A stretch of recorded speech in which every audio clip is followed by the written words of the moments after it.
But dahil natakot ako, I feared for my life. I really pushed myself. Because hindi lang to harassment. This is really a threat to my life. They gang up on you in the middle of the night? Huh? How is that done? Isn't that a threat to my life? Alam nila na I'm sick. I have said that repeatedly when the doctor came here. If it's possible, Mr. President, if our secretariat can install a monitor here because magkaka-stiff neck na po ako watching this. And it really doesn't look nice that I'm slouched there looking this way. So, and then this one here is a little bit, not for videos, but for the copies of affidavit, it's quite difficult. So if they can put one here, the others want another, but I can speak for those in the front row we would like to request. Thank you. The clerk of court rather is instructed to kindly install a TV monitor in front of the tables of the counsel for the parties instead of at the witness stand, both sides.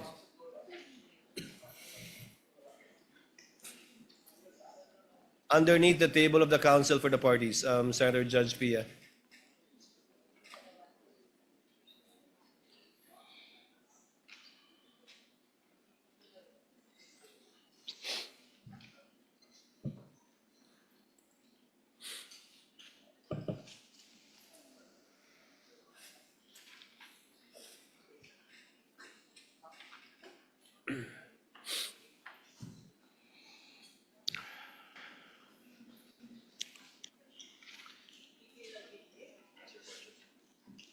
Counsel, for the record and for reference, kindly identify the timestamp that you will be playing. I presume in chronological order. Your Honor, for the record, we are showing the witness a part of the video marked as the prosecution's Exhibit P-4-10. First video, the timestamp around 0001:27 to 0002:20 of the November 23, 2023 press briefing as contained in the video that you identified yesterday, sir. Your Honor, may we ask that the video be played at those specific timestamps? I did an apology. And then, ang sabi po nila, I just have to do an MR. And I did an MR, but they did not rule on it. And then suddenly they have an order transferring me. When ang nauna naman na order ng final ng lawyers namin was an MR to lift that order of contempt. Because they said that was the procedure. If they were not able to rule on that, how were they able to come up with an order, to transfer me to the women's correctional in the dead of the night? I mean, bakit ganun? Wala na bang rights yung mga tao? They just go to your room and then just get... Bakit? I don't understand. Your Honor, may I ask that the video be stopped? Sir, do you know who that is in the screen in the video that you identified? Attorney Zulaika, as far as I remember, sir. And Attorney Zulaika, as far as you remember, Attorney Zulaika is who in relation to the Vice President? You may answer not a yes or no question. As far as I remember, she is the COS. COS meaning Chief of Staff, Chief of right? Staff. And she is there in that video because she was cited in contempt by the House of Representatives, correct? If you are aware, you're the investigator.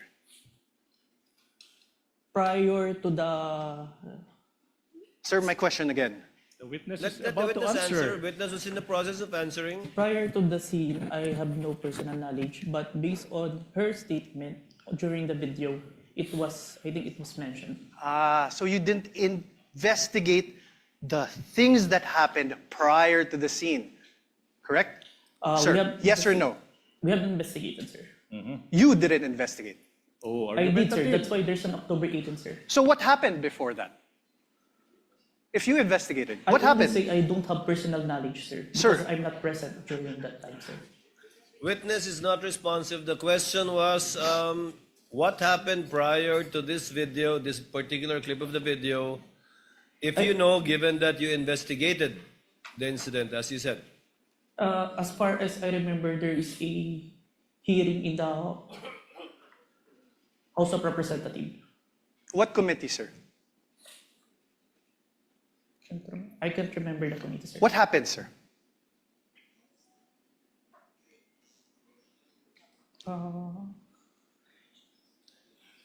COS was cited in contempt, sir. By who, sir? I can't remember the exact, sir. But you investigated. I withdraw, Your Honor. Can we play, let me show you timestamps around 002832 to 002933. This is the same prosecution's exhibit P-4-10. That is the video you identified yesterday. Your Honor, may we request that that video be played? Hindi ako lalabas. Hindi ako lalabas. Pwede magtanong. And sorry, just very quickly, Jason, if I may. Sorry. Go ahead. So after you push back attorney, they left the room, no? Tama ba? Did I appreciate that that detail accurately? Because I think alam din naman nila na mali yung ginagawa nila. You don't throw people in the dead of the night. What is that? It served, di ba? Official business hours. Because hindi naman po ako criminal eh. I am not a criminal. I am already here in their facility. I have assured them already that I will attend their hearing on Monday. So why will they treat me like that? So that's why I said I want my lawyer. I want my lawyer. Talk, please. Sir, did you consider this in making your evaluation in the revised affidavit of investigation dated February 10, 2025? Yes, sir. Thank you. Now let me show you timestamps around 003305 to 003432 of the November 23, 2023 press briefing as contained in the video that you identified yesterday, the prosecution's exhibit P-4-10.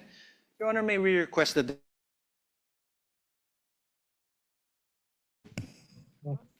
You're online, ma'am. Go ahead, ma'am. Go ahead.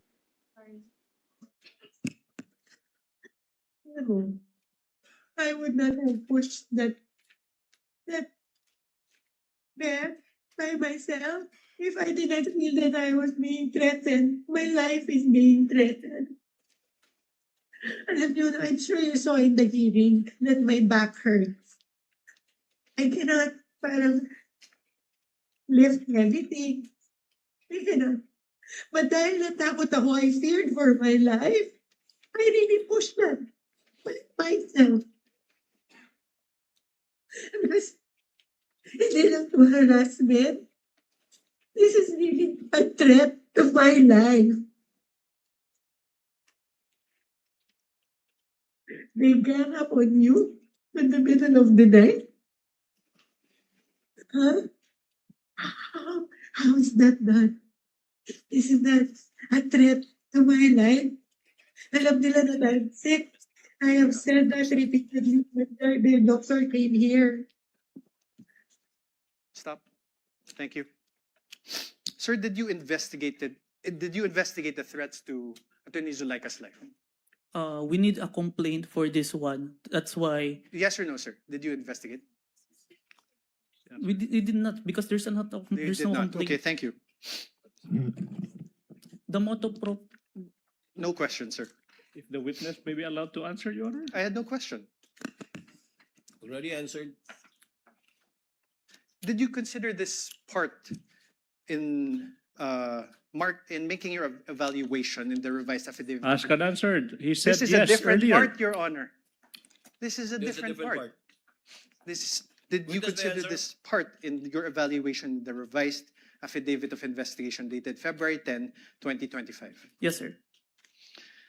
Okay, so despite considering these parts of the aforesaid videos, the NBI still recommended the filing of complaints for grave threats and inciting to sedition only against the Vice President. Yes? May I qualify my answer, sir? No, sir. Yes or no? There's a reason why Sir, your counsel may ask you questions. This is my turn. Proper Sir? subject matter for redirect.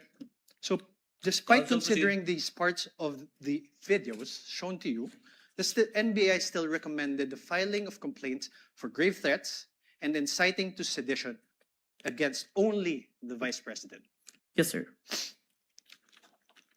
Now, in the revised affidavit of investigation dated February 10, 2025, in page 15, paragraph 40 thereof, it is stated there, and I quote, "We unanimously believe that Vice President Duterte may be held liable for grave threats defined and penalized under Article 282 of the Revised Penal Code and inciting to sedition defined and penalized under Article 142 of the Revised Penal Code in relation to RA 1017-5 or the Cybercrime Prevention Act of 2012. You see that, sir, right? Yes, sir. This conclusion was reached by you together with other affiants of the revised affidavit of investigation dated February 10, 2025, correct? Yes, sir. Now, sir, you mentioned that you're not a lawyer, right? Asked and answered. Asked and answered. To date, Move on, we are counsel. aware, are you aware if any court has convicted the Vice President for grave threats over what transpired on November 23, 2024? As far as I know, not yet, sir. Not yet. As far as you know, Mr. Witness, as far as you know, no. No, sir. Proceed, To counsel. date, thank you, Your Honor. To date, are you aware if any court has convicted the Vice President for inciting to sedition over what transpired on November 23, 2024? No on my personal knowledge, sir. Thank you. But you're the complainant, right? Argumentative, Your Honor. I was just Sustained. asking. Sustained, move Asked on. and counsel. answered. Argumentative. Then you withdraw your question. Improper. Attached to the revised affidavit of investigation, which you identified and submitted to the DOJ and the Committee on Justice, is your affidavit of transcription of the press conference on November 23, 2024. I am showing you this now. For the record, sir, Your Honor, I will show the... Can you check?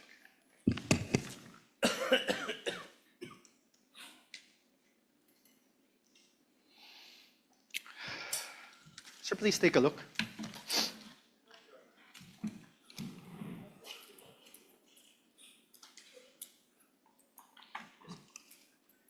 Can you please state say it in for the record? This is your affidavit of transcription.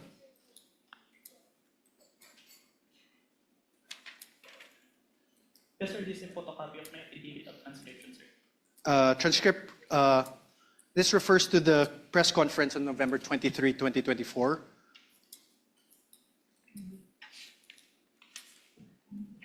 Yes, sir. You signed this on December 20, 2024. Yes, sir. Sir, please take a look at your paragraph 2. Let's read it together. In relation to the ongoing investigation, the undersigned was tasked to transcribe the screen-recorded video of the press conference of Vice President Sara Duterte on 23 November 2024, which was saved on a DVD. You read that, sir? Yes, sir. On paragraph 3 thereof, let's read it together. The undersigned transcribed the video mentioned above which resulted in a CCD transcript hereto attached.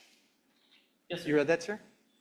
And 4, I hereby certify that the above-mentioned digital evidence has been faithfully transcribed and that has not been edited, altered, or changed in any way. Did you read that, sir? Yes, sir.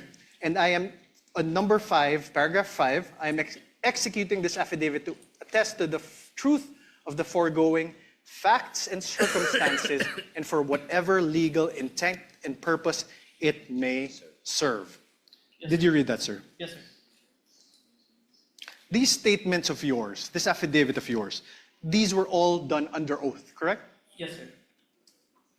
And you were offered as an expert in digital forensic examination with a whopping 2 weeks of training.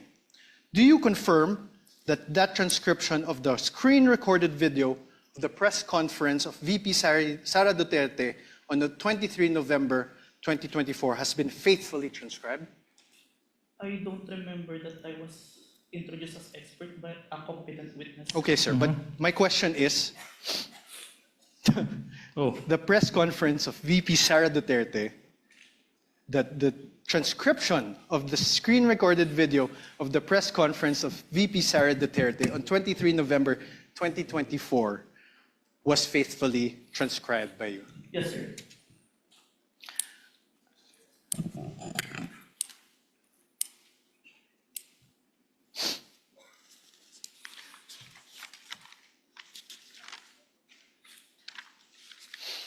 Sir, attached to this affidavit is the transcript, correct? Can you please take a look? Yes, sir. And Your Honor, may I ask again that the video, parts of the video be played of the press conference on November 23, 2024. Let's go through it together, sir. Where's the timestamps?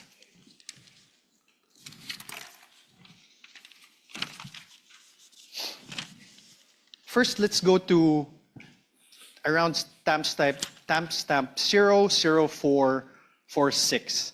Your Honor, may I request that the video be played? Sir, please. Steps after this order, are you going to file? Are you going to trigger na po ba, ma'am, the filing? I am not leaving this room. I am a here in the House of Representatives detention facility for 5 days until the hearing on Monday. Nobody can just come in here and demand to transfer me in the middle of the night. I have my right. Okay, ma'am. Any crime. I am not leaving this room. Stop. Okay po, ma'am. Yun lang po, ma'am. You heard that, sir? Do you want to repeat it? I heard it. You heard it. Sir, in the first, you see also where that part is? Can you see it? Start with the question with Red Mendoza, sir. Okay, after the Zuleika Lopez. Did you hear that? Yes, sir. Okay. Mr. Witness, kindly speak to the mic. Yes, sir. Yes, Your Honor. You heard, she said, I am not leaving this room. I am a detainee here in the House of Representatives detention facility for 5 days until the hearing on Monday. That is the first sentence, sir. My question is this. Does your transcript have the words a detainee? Can you repeat the video, sir? Okay, let's do it. Please repeat. Please play for the video Is again, please. instructed to kindly play the video timestamped identified by counsel for respondent. You're going to trigger na po ba, ma'am, the filing? I am not leaving this room. I am a here in the House of Representatives detention facility for 5 days. That part that the detainee is inaudible, the only I heard. That's You why. heard the, correct? Yes. Are the words or the sounds the there? Her. Here. Yes. Here. Okay. Please play. How about the last part of the paragraph? She said, I have my rights. I am not accused of any crime. I am not leaving this room. Does your paragraph in your transcript have the word accused after not? Can you play the video, sir? speak to Please the play the microphone, video please. again. Speak to the microphone. Tech is instructed to play the video. Witness is instructed to speak to the mic. Demand to transfer me in the middle of the night. I have my rights. I am Okay, not ma'am. accused of any crime. I am not leaving this room. More. Play, please. Okay po, ma'am. Yun lang po, ma'am. Thank you po, ma'am. Wait. Yeah. Back. Any other question? 0446, please. I'm sorry, ma'am, kasi I understand, ma'am. Ma'am, this is my last question, and I'm very much sorry. I'm so triggered na po ba, ma'am, the filing? I am not leaving this room. I am a here here in the House of Representatives detention facility for 5 days until the hearing on Monday. Nobody can just come in here and demand to transfer me in the middle of the night. I have my rights. I am Okay, not ma'am. accused of any crime. I am not leaving this room. Stop. Okay po ba, ma'am? Is the word accused in your transcript? What I heard is root, sir, The root, of any crime. the root of any crime. Yes, sir. Let's play 001238. Can you please go to 001238? Women's correctional. Sinabi nila sa iyo. Yung contempt. Diba? Sinabi nila sa iyo, isip namin yung contempt. Excuse me yung apat. Sabi nila sa akin, if you notice if you were in the hearing, diba? Sinuspend po ng Chairman Chua yung Wait. yung Stop, please. Your Honor, please. see Now, I'm now registering my objection as to the relevance, Your Honor, please. If I may explain, Your Honor, of this line of questioning, Your Honor, please, if I may. Counsel may explain his objection. Your Honor, Ayun please. sa akin. This witness already identified the video containing the contents of that press conference on November 23, 2024. And the counsel is see now my transcript, confronting right? No one- this witness whether there are minuscule portions of the 2-hour video, like detainee, accused, whether this appear in the transcription. Now the question, the basis for the objection is irrelevant. How can it be relevant? How can it be relevant, assuming but not conceding that these two minuscule words, detainee and accused, are not reflected in the transcript, when in fact this witness said he investigated not only on the basis of the transcript, but on the basis of the video that he himself viewed? What's the relevance? Overruled, part of cross to test the accuracy and the truthfulness of the witness insofar as his transcription of the video is concerned. Thank you. Counsel may proceed. Thank you. Please play again 001238.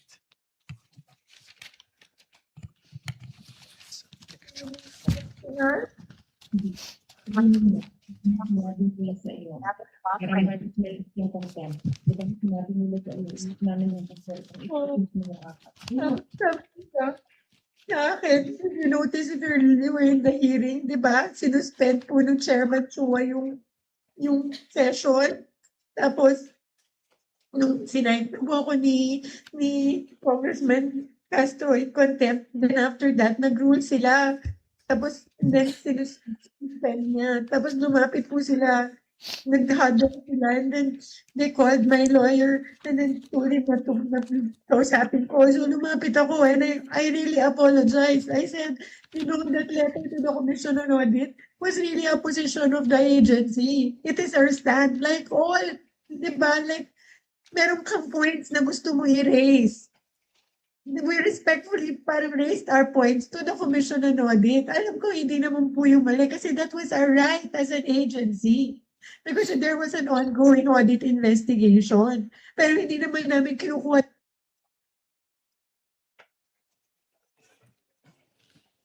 Narinig mo ba? Narinig mo? Did you hear the Vice President speaking?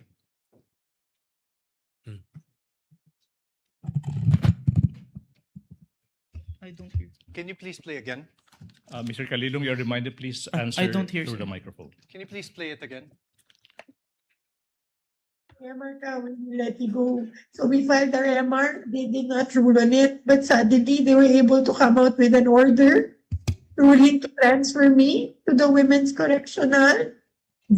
Sinabi nila sa iyo. Sinabi nila yung contempt. Diba? Sinabi nila. There. Did you hear that? There are sounds, but I can't distinguish the words. Can you play it again? Your Honor, asked and answered. What's the point? Okay, withdrawn, Your Honor. No further questions. No further question are for we this done? witness. On cross, counsel, do you have redirect? Of course, Your Honor, please, for the utter failure I of was, the... I was hoping you won't, but Yes, for the please utter continue. failure of the respondent to Counsel, debunk. before I recognize counsel for the prosecutor, Your Honor, we Senator need to Judge strike- Tulfo Rafi is recognized. Your Honor, sorry, may I move to strike that statement of the prosecutor? How can it be, Your Honor? That's my manifestation. I'm about to answer the question of the presiding officer. We will review the journal tomorrow. I did not even hear anything Yes. that's strikeable, counsel, but we will review the journal tomorrow. Your Honor, he said for the utter failure of the respondent. Yes, Your Honor, We take I said exception for to the that. utter failure of the respondent to debunk the material points testified to by the witness yesterday. Your Honor, I'm he not is yet done. testifying. I am yet not done either. He is I'm about still to answer the testifying. question. I'm not yet done with the answer. Counsels, please. The presiding officer has not recognized either of you. Thank you. Thank you. Kindly settle down. Senator Judge Rafi Tulfo is recognized. Thank you, Mr. Sir, Presiding you may Officer. proceed. Clarification naman po ito, Mr. Presiding Officer. Mr. Witness, what is your experience with regards to social media analytics? I have training, sir. What kind of training? I have cybercrime investigation training, sir.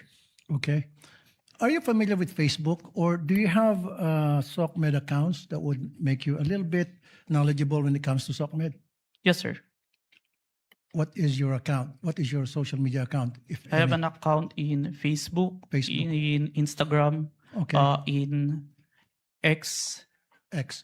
So that means pretty much you're a little bit familiar with Facebook, right? Yes, Your Honor. Okay. There were concerns, Mr. Witness, whether the videos presented yesterday are AI generated or authentic. So are you experienced enough analyzing whether a video is AI generated or authentic? Yes, Your Honor. What makes you say that? Based on my experience, Your Honor, and the video itself, it's a 2 hours long. Normally, an AI-generated video will only last a short second, sir. So the video that was presented yesterday, where we saw the VP was saying something or talking to that effect. Did you do something, or what kind of system did you observe or follow to ensure whether that video was AI generated or authentic? Based on personal observation, sir. Personal observation. Yes, Your Honor. Okay, a few more questions. Therefore, will you be able to say that the video presented yesterday were AI generated or authentic? The video presented today is what it is being seen on the Facebook, sir. Okay. So based on your affidavit, you mentioned that the NBI subpoenaed some members of the media who are participants of the online press con on November 23. If my memory serves me right, it's JC Kahinhinan, sir. Okay. Who is JC? Staff of the Office of the Vice President, sir. Okay. Who are the participants? And how many participants were there, if you can remember? As far as I remember, it's at least 40. 40. Okay. Were there mainstream media or anybody from the broadsheets at that time? There are, sir. There were. Yes, sir. Do you know how many? Approximately, give or take? We have the one that we have issued subpoena, sir. At least 6, sir. 6. Okay. What was the reach of the video on that very day? Like how many views on that very day, and then a few days later? Were you able to observe that?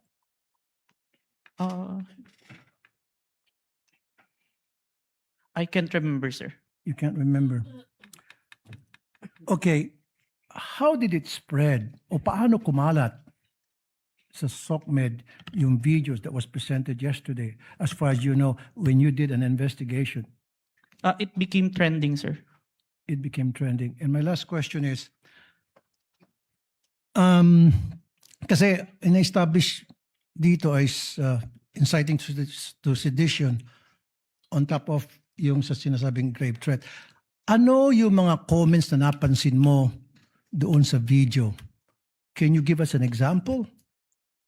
One of the comments, because on the video November 23, there were mentioned about people power when asked a question by Princess Maui.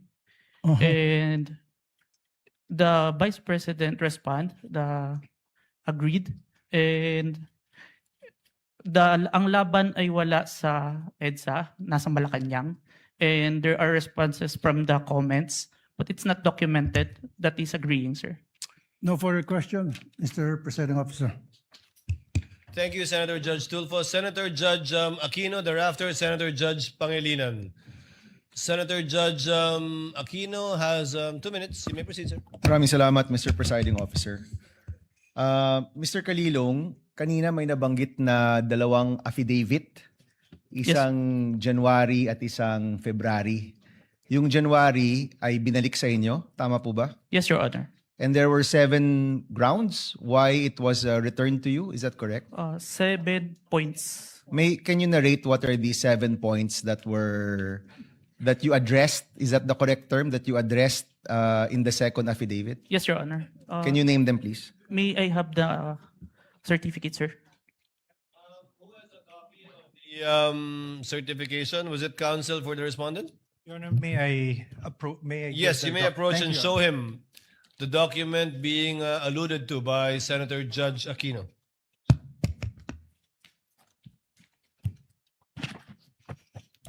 Note 1. There is no affidavit of the person who recorded the video entitled BP November 23 Presscon at Batasan through Open Broadcast Super Studio and in turn stored in the DVD. Number 2.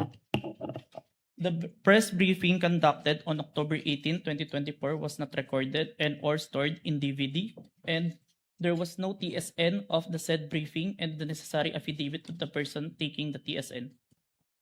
Number 3, Annex I and K DVD with markings NBI CCN-C-24-12436-2 and NBI-CCN-C-24-12436-2 were not accompanied by an affidavit of the recorder and the TSN. Number 4, Annex L did not indicate who made the TSN. There was also no affidavit of the person who made the TSN. Number 5, the affidavit of Juan Patricia Morales mentioned that she stored the footage in a USB and submitted to the NBI. However, there was no USB attached to the complaint. Only DVD was attached. There was no detail regarding the content of this DVD. Number 6, only the minutes of meeting with several personalities and representatives from various media outfits were submitted. Although the minutes were signed, there was no individual affidavit executed regarding to the contents of the said minutes. Number 7, one of the elements of crime of grave threat is that the offender threatens another with the infliction upon the latter's person, honor, and property, or upon that of the latter's family, or if the wrong amounting into a crime. In the instant complaint, only the NBI executed an affidavit and there was no participation on the part of the offended party, as it appears in the NBI is not the offended party of the crime of grave threat. Okay, so nakuha mo yung nag-submit kayo, yan yung binalik sa inyo, and then you did your best to correct all those items, is that correct? Yes, Your Honor. Okay, the first 6 are technical, no? Yes, Your Yung Honor. panghuli is a matter of who is the offended party. Yes, Your Honor. Hindi nyo na-correct yan? Uh, Or nung binalik ninyo, it was accepted already by the DOJ, is that correct? There is an explanation, Your Honor, that was included in the letter of the former director, Judge Jaime Santiago, sir. Okay. and- Wherein Yeah, go ahead. in the filing for preliminary investigation, it is not required for the victim to execute an complaint affidavit. Yan yung sir. sagot ng NBI. Yes, Your Honor. And once you submitted, it was accepted by the DOJ. Yes, Your Honor, and we received a certification, Your Honor, that our evidence is enough for preliminary investigation, sir. Okay, yun na yung second response to the second affidavit that you provided. Yes, Your Honor. Okay. May mga nabanggit dun sa mga statements tungkol sa hitman, no? Sa totoo lang, yung presensya ng hitman, mabigat yon. So, let me ask, are you the one who investigated just the video, or did you also investigate the presence of the hitman that was being mentioned in the videos of the Vice President? I was only tasked for the video, sir. Okay, may I direct this to the prosecution? Will you be presenting other witnesses that will pertain to this alleged hitman? As to the alleged hitman, Your Honor, please. Yes. Yes. So kayo, Mr. Calilong, hindi kayo nag-imbestiga niyan. Wala kayong alam tungkol dun sa presensya ng hitman. Yes, Your Honor. Okay. Mr. President, I will refrain from my questions and wait for the witness pertaining to the hitman. Maraming salamat. Noted and entered into records, Senator Judge Pangilinan, thereafter Senator Judge Ontiveros, and then Senator Judge Villanueva. Thank you, thank you. You have 2 minutes. Thank you, Mr. Pangilinan. Presiding Officer. The question is to the witness. Kanina tinanong sa iyo ng Defense Counsel or Counsel for the Respondents na kung ikaw ay abogado. Ang sagot mo hindi. Yes, sir. Ikaw ba degree holder? Yes, Your Honor. Ano ang degree? Bachelor of Science in Accountancy, Bachelor of Science in Accounting Technology, and I'm a certified public accountant, sir. So you're a certified public accountant. Yes, sir. Kahapon, tinanong ko sa iyo yung training. No? Kasi nabanggit mo, nagkaroon ka ng mga training. Ang nabanggit mo kahapon, 2 weeks ng training. Yes, sir. Pero on what matter? Only on photo and video authentication, sir. Okay. Meron pa bang ibang training na ikaw ay you went through bilang expert or competent witness sa usapin ng digital technology, cybersecurity, online training? Meron ba? Yes, Your Honor. Anong mga ito? I mentioned that I have a training in Certified Computer Hacking Forensic Investigator. I have a training in Computer Forensic, Mobile Forensic, and Photo and Video Authentication training. I have also training in Cybercrime Investigation. We also undergone a 480 hours training on cybersecurity. And a training before we start the Bureau, we have undergone the NBI Academy, which teach us all the aspects in investigation, sir. Okay, and siguro last question.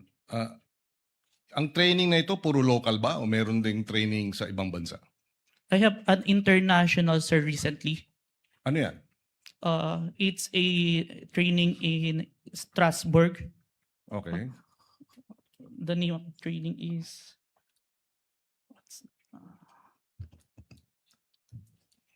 Saang lugar na lang, Mr. Witness? Strasbourg, Germany? France? Strasbourg, France, sir. Oh. It's a 5 days training, sir.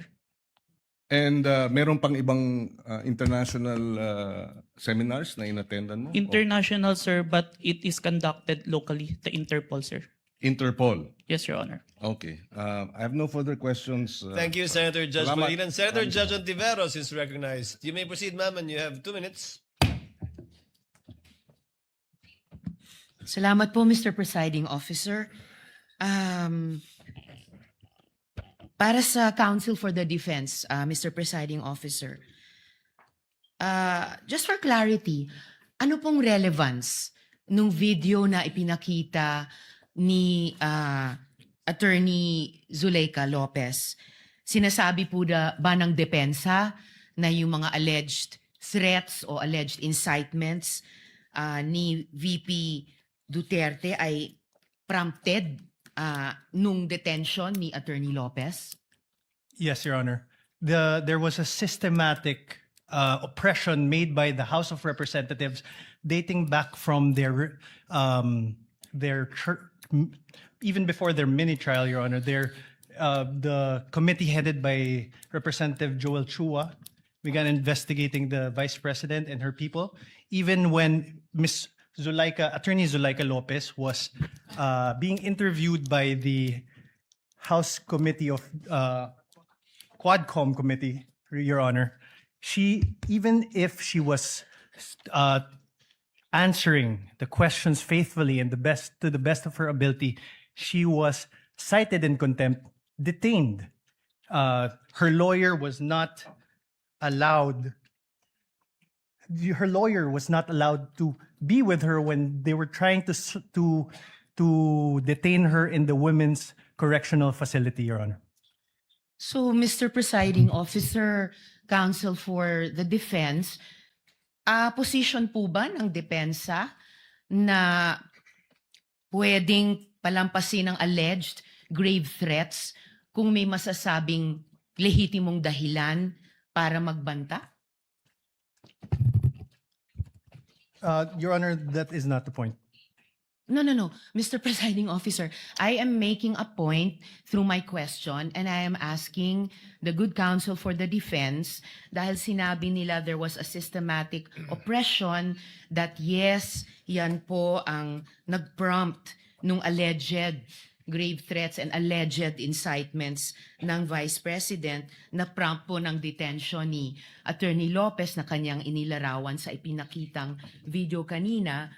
Kaya itinatanong ko kung yan ba ang posisyon ng depensa na pwedeng okay lang or pwedeng tanggapin ang grave threats kung may masasabing lehitimong dahilan para magbanta. Yes, Your Honor. Before Counsel Yes, for Mr. Presiding responded answers, although he already answered in the affirmative, No, Your Honor, I was just referring to we before. would like to remind the senator judges to be cautious in making counsels for either party make conclusions of law and fact instead of presenting evidence through a witness they will present or through direct, cross, redirect, or recross. Because if he answers Senator Judge Ontiveros, that would effectively place on record a conclusion of fact and law, not drawn from a witness, which they can very well do so during their closing remarks.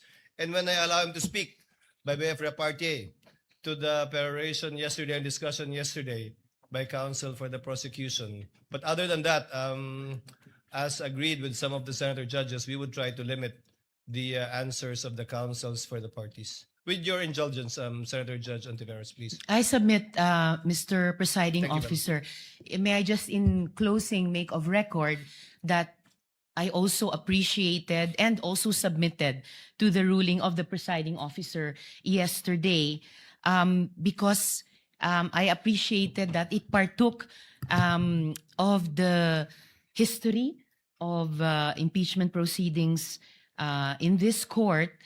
Pinag-aralan ko rin po ng maigi ang mga nakaraang mga impeachment trials at di hamak na pati noon naging liberal ang pagpapahintulot nila sa mga katanungan ng mga senator judges para lang mas maliwanagan ang iba't ibang punto. So I again thank the good presiding officer and again reiterate my submission to his ruling and thank the good counsel for the defense for his response. We thank Senator Ontiveros for indulgence and understanding. Senator Villanueva.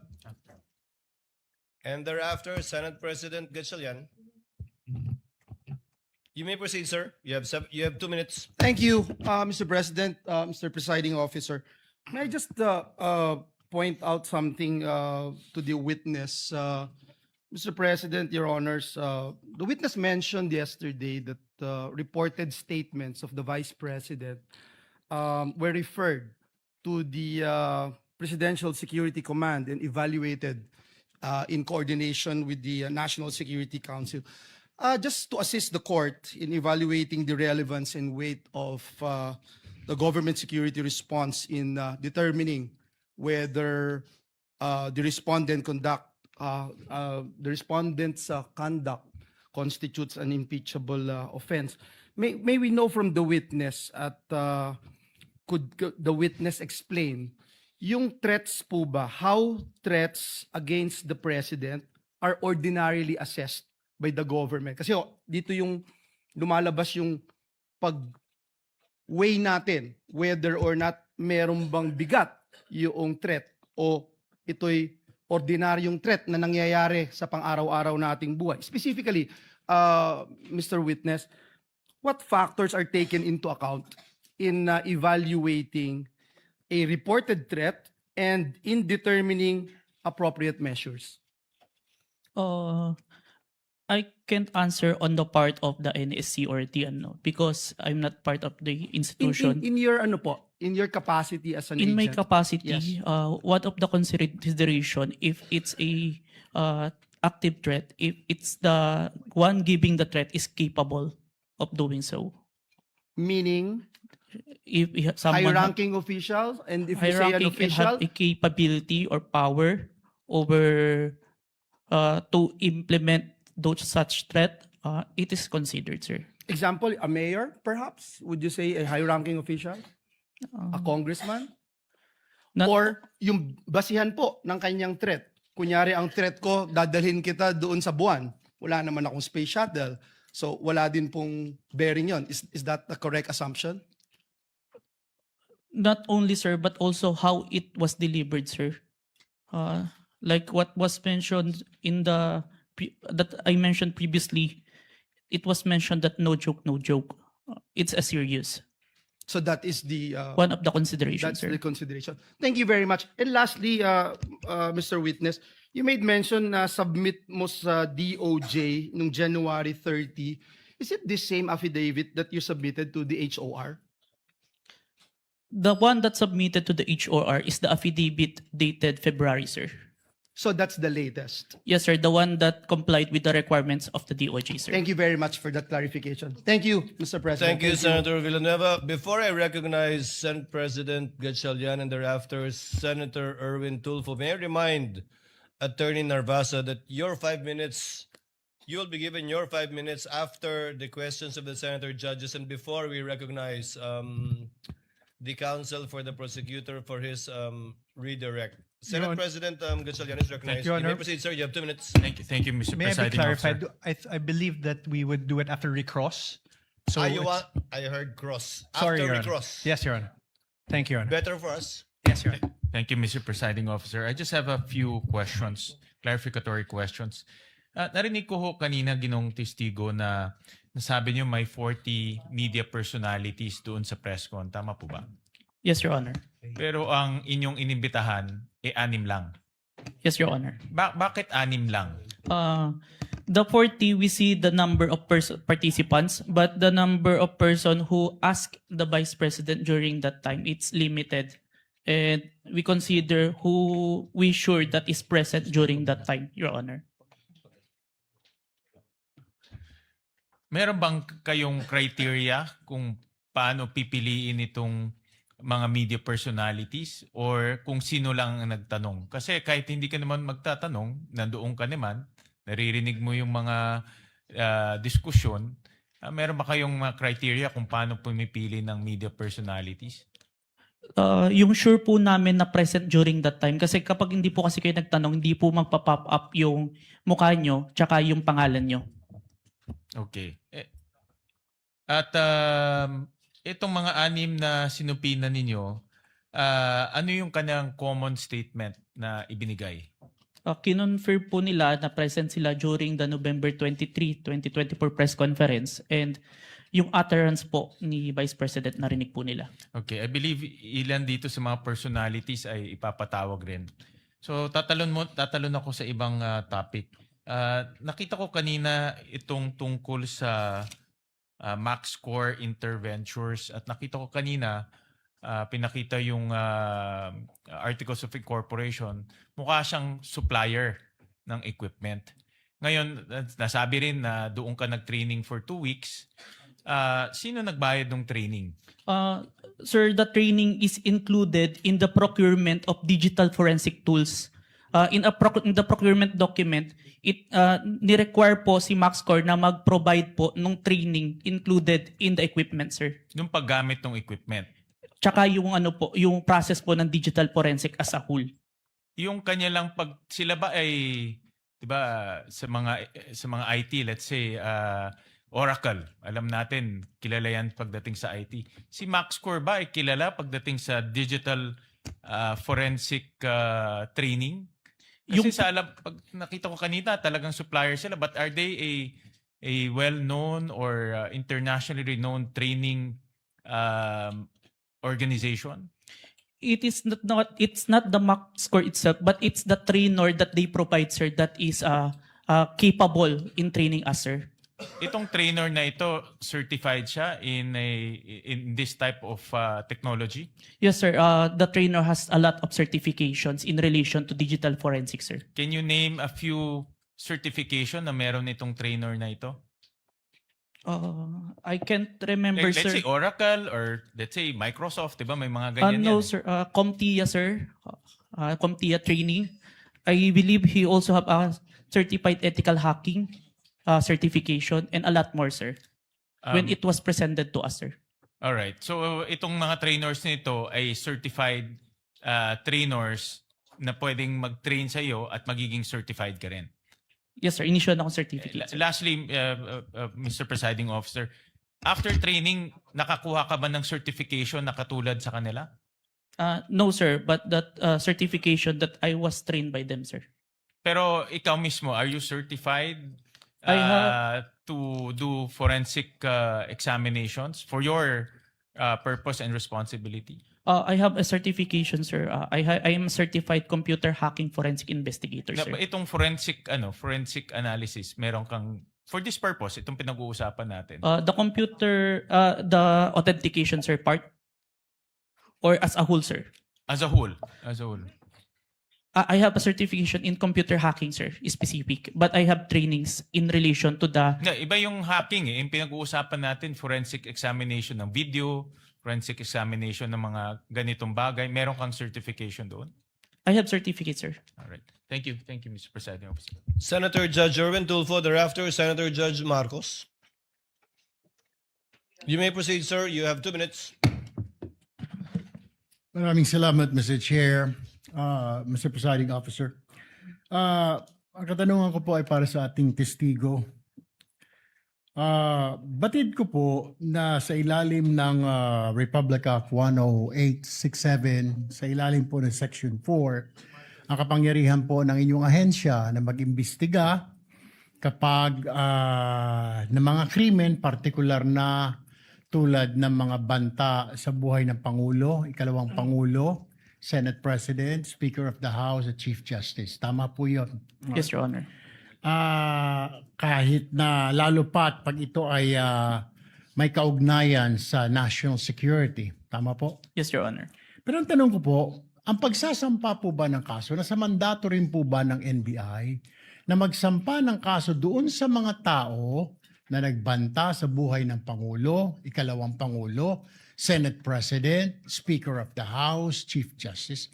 Is it automatic or kailangan mag-request sila sa inyo? Matic ba yung pagsasampa ng kaso doon sa nagbanta?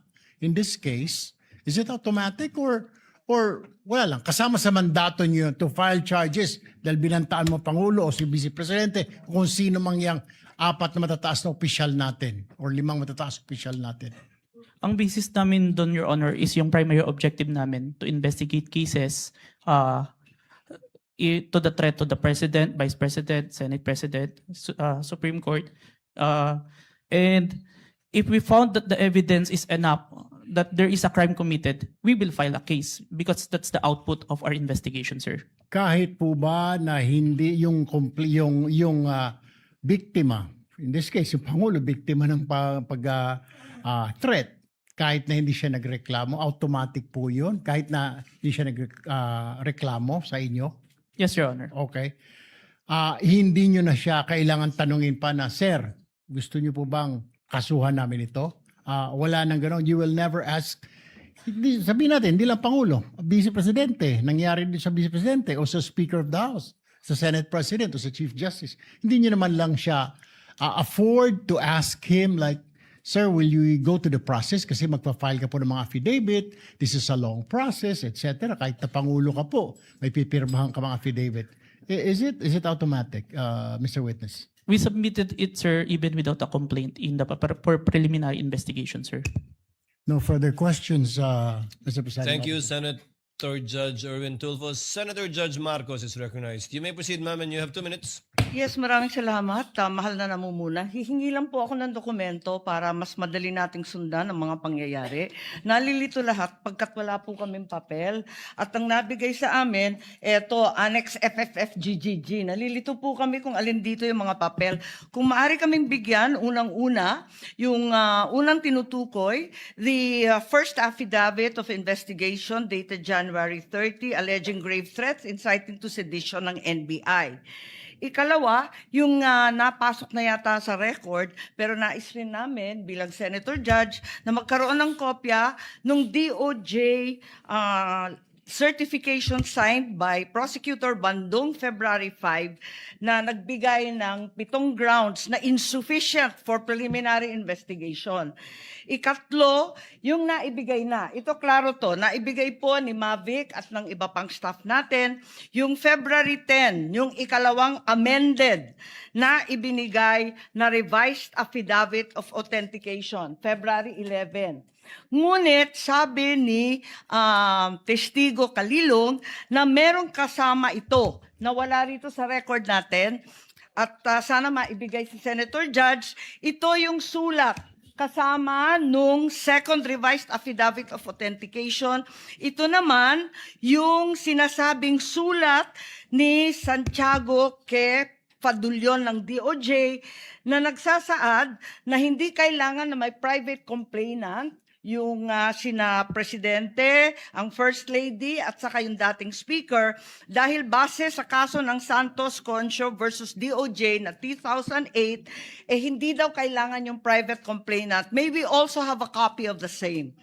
Finally, may we urge that a copy also be given of February 14 certification of DOJ asserting that the revised affidavit of investigation was finally sufficient.